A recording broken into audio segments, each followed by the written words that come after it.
Hello, welcome to How to Draw Celtic Patterns. I'm your host, Jason Belchamber. Sorry about the getting cut off there. I ran out of a little bit of memory in my camera. So we are continuing to slowly cross-hatch away from the black into the negative space here around the interlace ribbons in our pattern. So I'm using the second thickest marker available.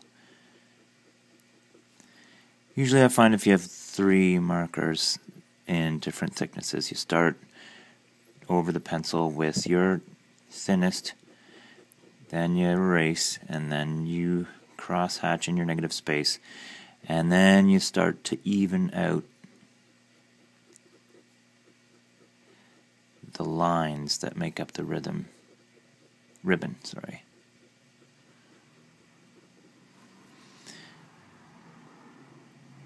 can see here, I've got I can't get ahead of myself. I don't want to show you how to do that because you can get ahead of yourself with practice, but then if you get ahead of yourself, you'll trip. So again, this pattern, it's interesting because the Celtic artisans were using spirals, and then in the 6th century started to use interlace around their spirals. And the interlace is what we are familiar with these days as the recognizable Celtic designs, because it's so pleasing, and a lot of people aren't really familiar with the spiral designs as Celtic motifs.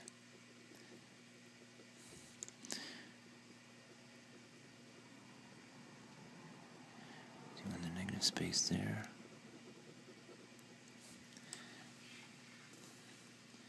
Alright, I'm going to let you continue doing these two.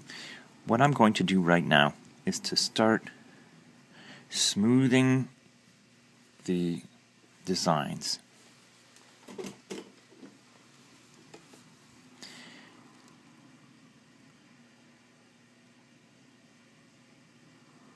By making the interlace even. Yeah, see where I came in a little bit right there? I'm just going to slowly cut in a little bit at a time.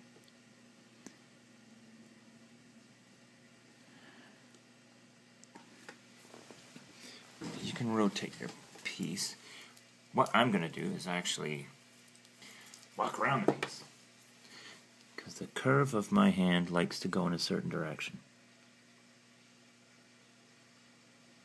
And it's hard to do it around the camera. There, you can see.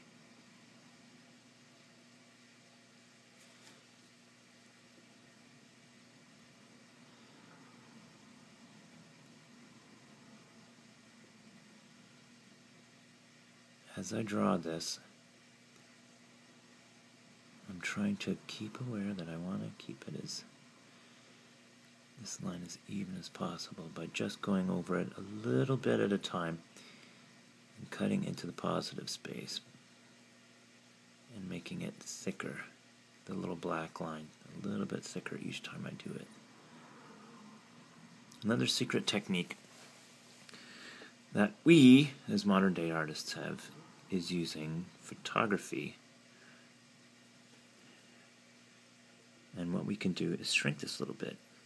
So if you take your design that you've drawn, your drawing, and you shrink it on a photocopier by about 5 or 10%, and then print it on something like a card for someone or whatever, if you shrink it by a little bit, it just makes it look that much tighter.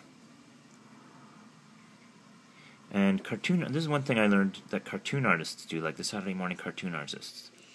I once saw this design for, it was a Rough Saturday cartoon by the artist that did Marmaduke. And what he did is I saw the original, and I'm like, it's huge. this is a board. It's done on a board. What the heck? And then later on I realized, I'm like, oh, when they go to print it, they print it smaller, and then they print it a little smaller, and then they print it a little smaller. You'll notice this if you ever read comic books, that they shrink it a little bit, and it just makes it just a little bit tighter, so that you can't really copy it by hand that tight unless you're a real master at it. But it's one fun thing that you can experiment with. So like I said, this spiral right here, oftentimes in a lot of the later Celtic designs, this will be open. So specifically, if you look at the Wolfhound designs on St. Matthew's page in the Book of Lindisfarne, there's a big Celtic cross with interlace, and then at the sides are some zoomorphic animal patterns, and I think they're lions, but they drew them as wolves because the artisans at the time would have never seen a lion before. However, on the shoulders of the animals, as in the cheeks of the animal from the Rodney stone, you've got these little spirals, and it also represents movement. Okay, you can see I'm just making this design here.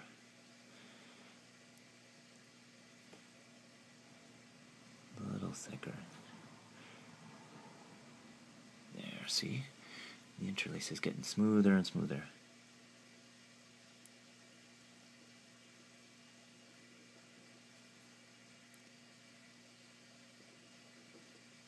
There we go. That's looking good there.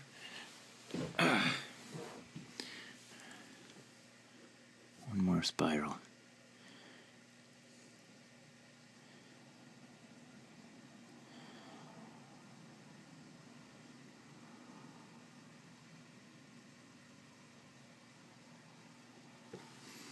I'm going to fill in the space because that's what we practice the most.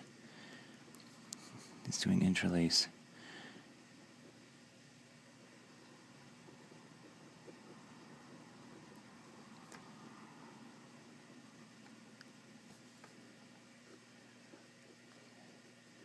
And I just draw a slightly thicker mark.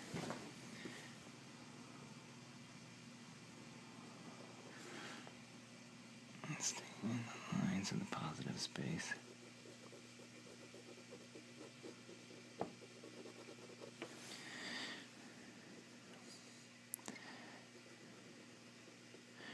These little dots here, the reason why you draw them a little bigger than you'd want them, just a little bit bigger, is because when you start drawing the negative space around them, they'll appear smaller.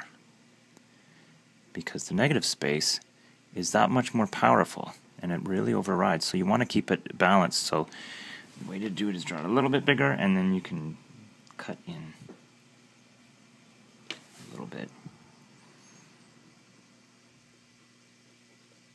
There, now I got it thick so I can cross-hatch that.